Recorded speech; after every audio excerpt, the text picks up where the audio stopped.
BRS Medak MP కొత్త ప్రభాకర్ రెడ్డిపై కత్తితో దాడి చేసిన రాజును అరెస్ట్ చేసి రిమాండ్కు తరలించామని సిద్దిపేట సిపి దౌలతాబాద్ పోలీస్ స్టేషన్లో చెప్పారు.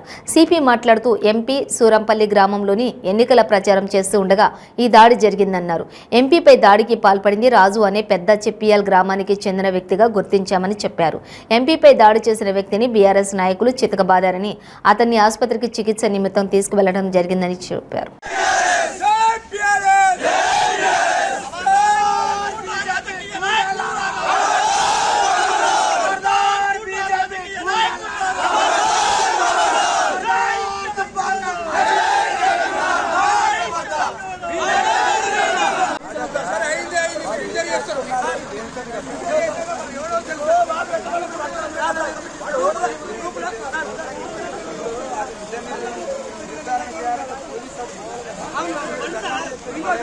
మా ఇంటి ముందు మెయిన్ గేట్ ఉంటుంది.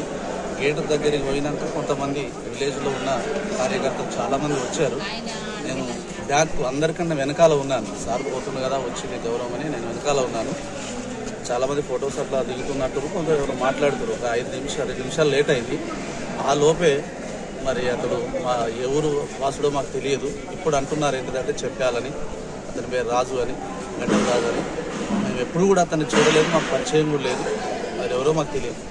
కానీ సార్ను పొడిచిర నవలన్నారు, కొట్టిరారు వెనుక. అయితే అతని సార్ దగ్గరికి ఇట్లా నూకపోతురు. ఆ కారు వెనక నూకుతురు, నెట్ మీద ఇట్లా కొట్టుకుంటా ఆ సార్ను కొట్టిండు అని అన్నారు అనమాట. అనవరకు సార్ను అదే ఆయన కారులో ఎక్కించుకొని వెళ్ళిపోయారు. సుమారు 1:25 సూరంపల్లి గ్రామం దౌలతాబాద్ మండలంలో ఎంపీ మెదక్ శ్రీ కొత్త ప్రభాకర్ రెడ్డి గారి పైన హత్యాయత్నం జరిగింది.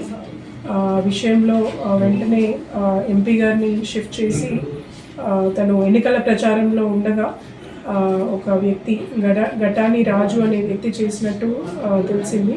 వెంటనే ఎంపీ గారు ఇంజూర్ అయిన ఎంపీ గారిని గజ్వేల్ ఆసుపత్రికి ప్రథమ చికిత్స కొరకు పంపించడము, తర్వాత మెరుగైన చికిత్స కొరకు యశోద హాస్పిటల్ హైదరాబాద్కి కూడా షిఫ్ట్ చేయడం జరిగింది. ప్రచారం జరుగుతున్న సమయంలో జరిగిన దాడి వెంటనే అక్యూజ్డ్ ఘటాని రాజుని అక్కడున్న ప్రజలు పట్టుకొని కొద్దిగా తనని కొట్టడం జరిగింది కోపంలో. వెంటనే తనని కూడా కస్టడీలోకి తీసుకున్నాము. తనకు కూడా కొద్దిగా గాయాలు ఉన్నాయి కాబట్టి హైదరాబాద్కి చికిత్స కోసం పంపించడం జరుగుతుంది.